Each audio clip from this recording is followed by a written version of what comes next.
Well, good morning, everybody, and welcome to this episode of Morning Brew. Today, we are highlighting leadership, legacy, and a milestone moment in the history of the Laredo Chamber of Commerce. My guest today is Ms. Sandra Alaniz, who this month wraps up her term as president of the Chamber. She's only the fifth woman to ever hold this role in the Chamber's 100-year history, and this month she'll be passing the gavel to her successor, who also happens to be a woman. It's a season of transition, accomplishment, and inspiration, and I can't wait for you to hear her story. So, without further ado, Sandra, thank you so much for joining Morning Brew. It's a privilege. It's such an honor to have you with us. You have had a very busy year, but first of all, I want to say congratulations on a very successful year as the Chamber President. Thank you. So, it's my honor to be here. Oh, well, thank you. Well, okay, so I have so much I wanted to ask you about, talk to you about. You're only the fifth female in over 100 years of the Chamber's existence. So let's first talk about what was the standout for you this past year. But there's really so many. It's hard to say one was my favorite. But to be quite honest with you, I think the standout for me was maybe not an event, but the standout for me was the relationships that I formed. It was so interesting because, I mean, I've been part of the Chamber for some time now, but now in this position, your exposure is just far and wide. So I got to meet politicians, I got to meet, regular people, business owners. So that really stands out to me because I'm all about relationships. And so that's what I enjoyed the most. You know, you and I are both born and raised in Laredo, and we always talk about Laredo being a small, big city, but we don't know everybody here. No. But in this role, you really needed to put yourself out there. Were you prepared to how much you had to put yourself out there? And not just here, but cities, when the Chamber does business with other cities too. And it's funny that you say that because naturally I'm not a shy person. So that's one advantage, right, that I have. So that part of it really wasn't challenging, putting myself out there. Although, it's not that you get intimidated or that you can't go up to the task, but sometimes you're meeting people of very high importance, and then you realize, I'm representing Laredo, I better do a great job. So yes, it's been fun, challenging, and I'm so grateful for the opportunity. Let's talk a little bit about your history, your personal history. You come from a business background. You are a realtor, so small businesses. How did that help you come into this role? Well, I think it started out when I was growing up. As you know, my family had a small business growing up. They owned a print shop, and my dad actually still does that. He's in his 80s and he refuses to stop, which I think is great. So I was surrounded by that, and they taught me that it was super important to give back to the community. So I had the role models, both in my father and my mother. I remember growing up, my mom would take us, my dad and my mom would take us to Sacred Hearts, and every summer we'd have, I think we do it like once a month, a birthday party for the kids. Wow. They would take food and we would celebrate with them. And so they taught me the sense of community.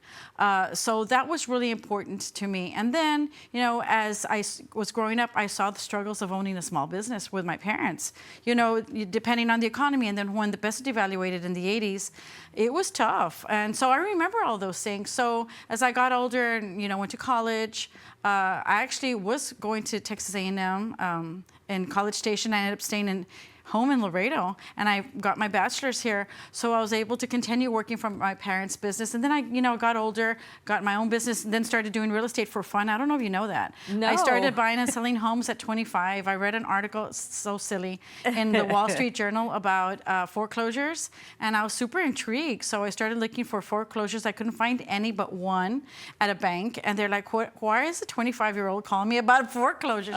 So I bought my first property, and then I just started doing it while I was running the family's business. And then eventually it became a career for me. So I've been a licensed realtor for 20 years.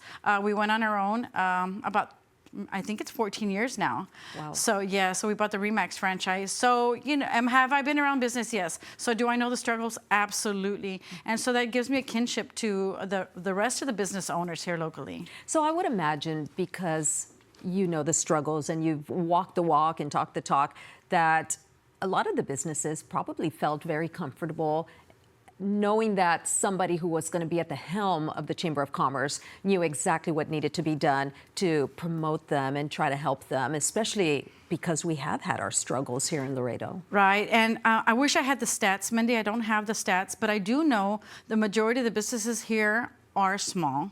As far as women-owned, we're working on getting the stats for that. We're gathering the data, but you're right. We feel a kinship to each other. So every time we had a grand opening, I would tell them, offline, tell them if you have any questions or concerns as a person, come to me and call me. I'm really available for whatever advice that you need, because it can be a challenge, and you need to have that accountability partner. You have to have that person that you can talk to and say, this is how I feel today. Because sometimes you don't want to go to your bankers for that, because you don't want to scare them, obviously.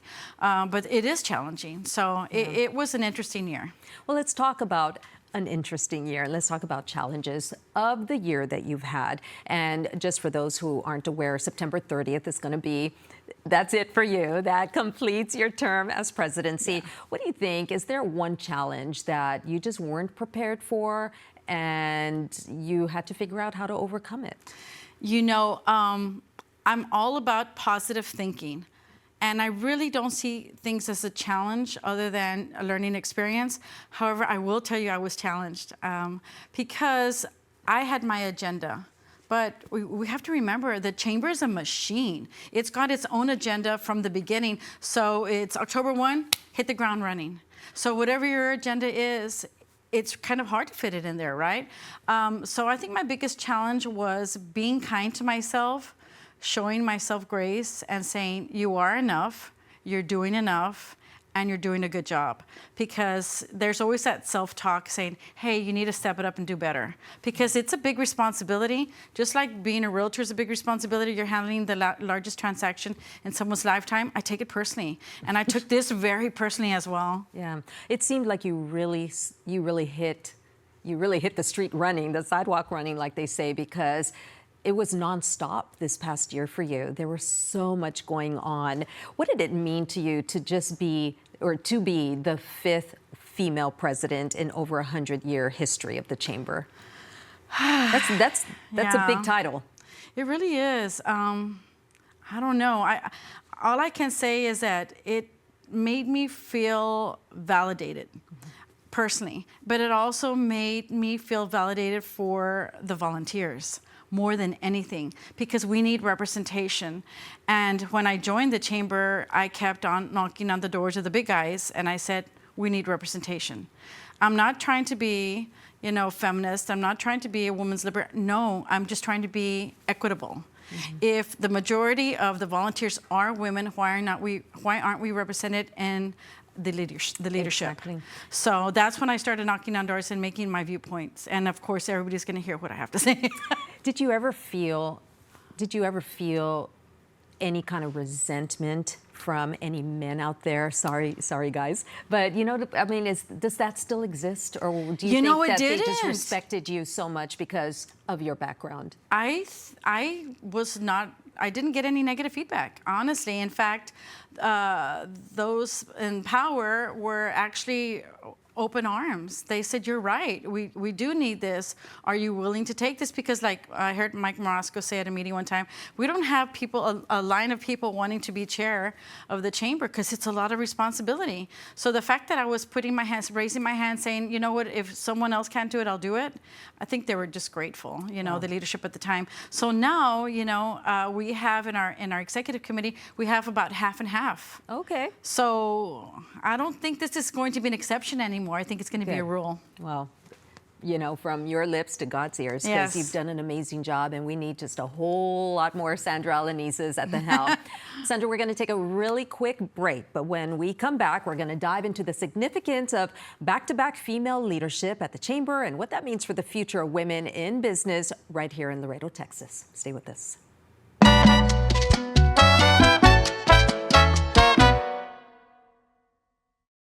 Why pay a monthly fee? Free checking at IBC. Organic Man Coffee Track, Laredo's first and only coffee air roastery. For over 10 years, we've crafted bold, smooth flavors from around the world, committed to your health by exclusively using organic ingredients. Organic Man Coffee Track. Travel the world, one coffee at a time.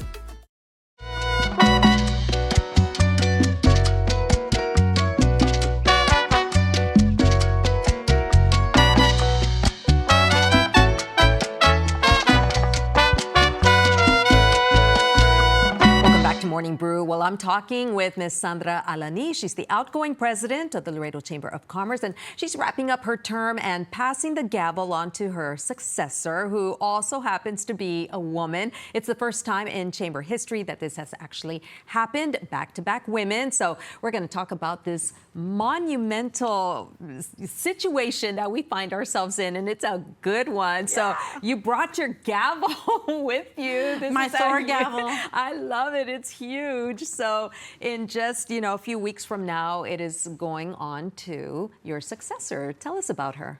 Rossi Chase, she is a vice president with PNC Bank. She's been a member of the chamber for some time, and she's volunteered for at least 15 years. And what Rossi knows is she knows committees because she's chaired several. So she's really worked through the system. So she's a perfect person, to guide and to mentor the future leaders of our chamber. So how did that happen? Because like we just said, this is the first time that there's back-to-back women. So do you choose the successor, or is this just a progression because they've had leadership positions, or did you just tap Rossi and say, you're it, or? Well, we have a nominating committee, and I head the nominating committee, but I don't have a voting right. So the nominating committee consists, I think it's 6 or 7 of us, and everybody has a name that they've chosen, and they put it out there, and then we vote.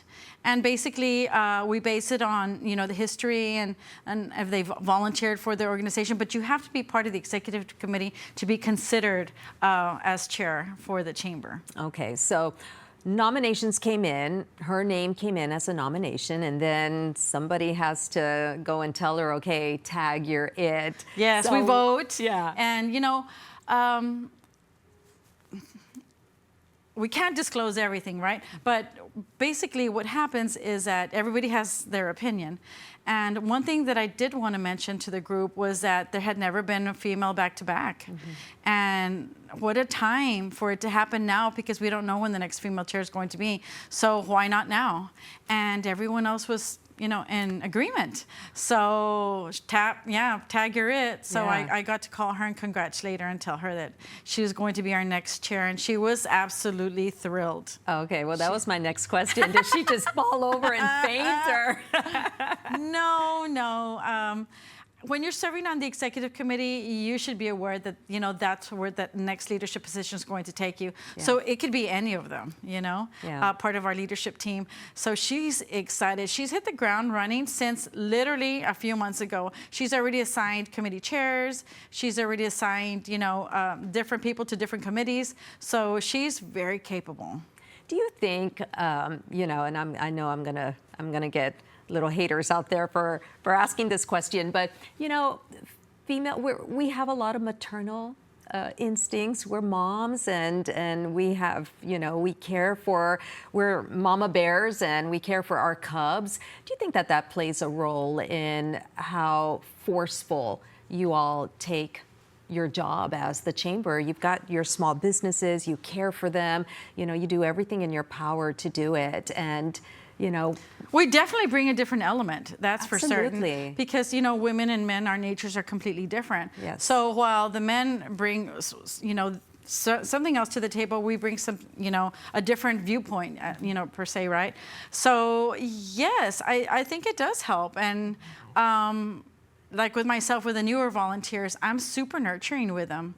I'm extremely mentoring them, talking to them, making them feel good, making them feel, that they're special and that we appreciate them. And that maybe is not such a, thing for a man to do.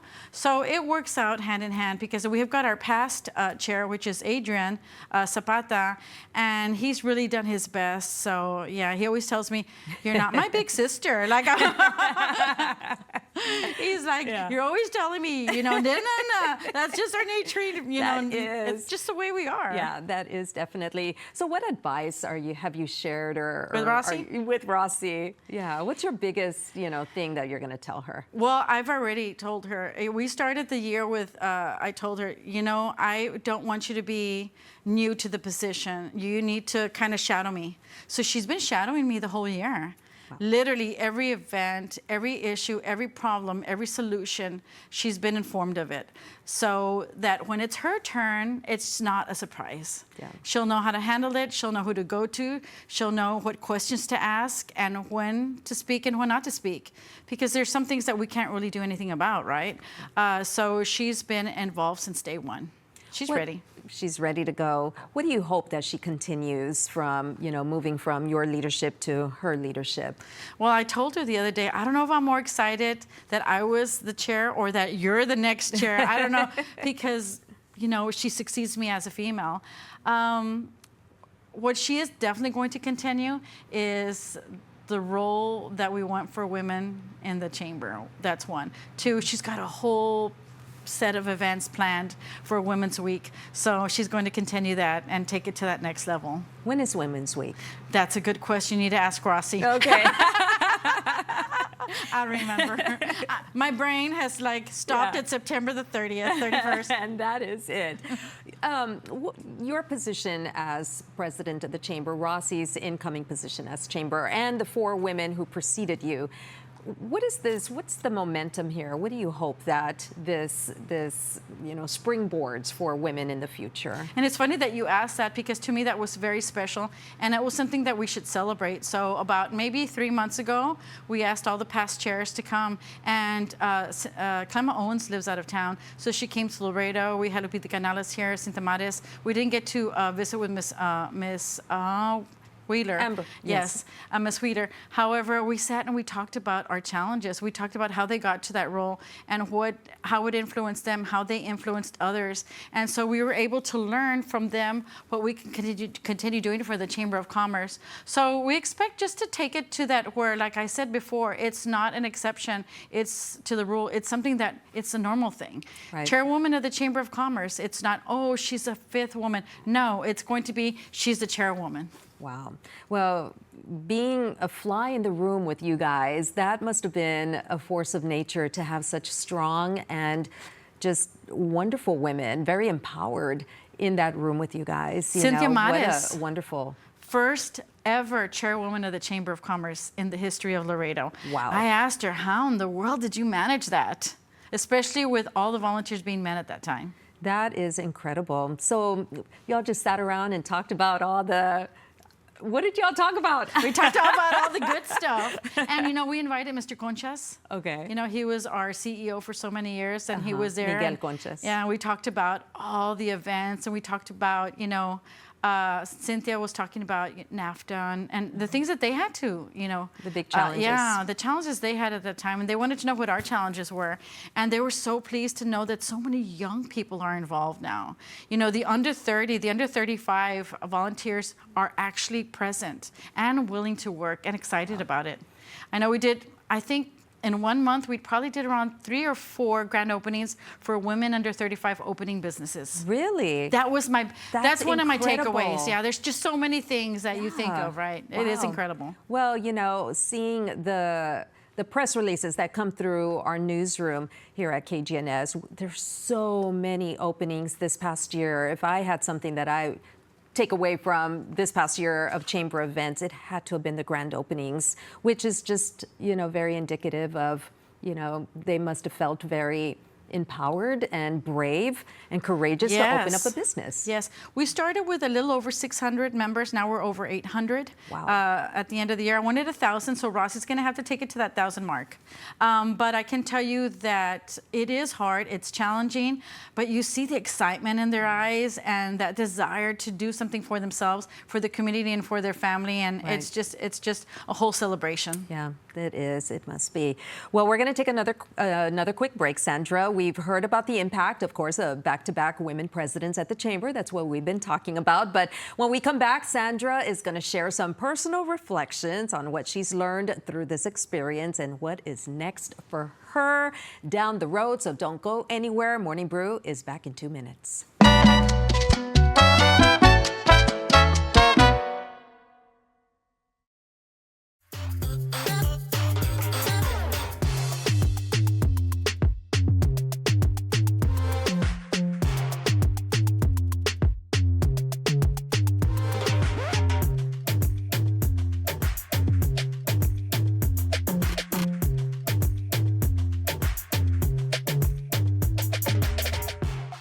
Organic Man Coffee Track, Laredo's first and only coffee air roastery. For over 10 years, we've crafted bold, smooth flavors from around the world, committed to your health by exclusively using organic ingredients. Organic Man Coffee Track. Travel the world, one coffee at a time.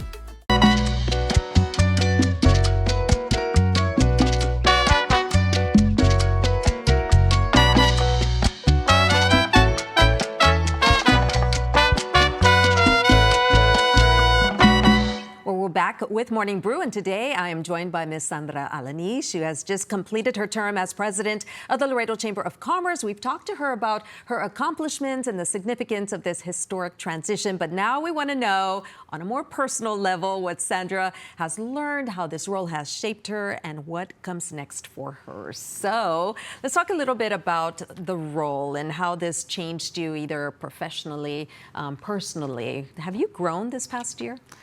Certainly have. In fact, I don't like to call myself a leader.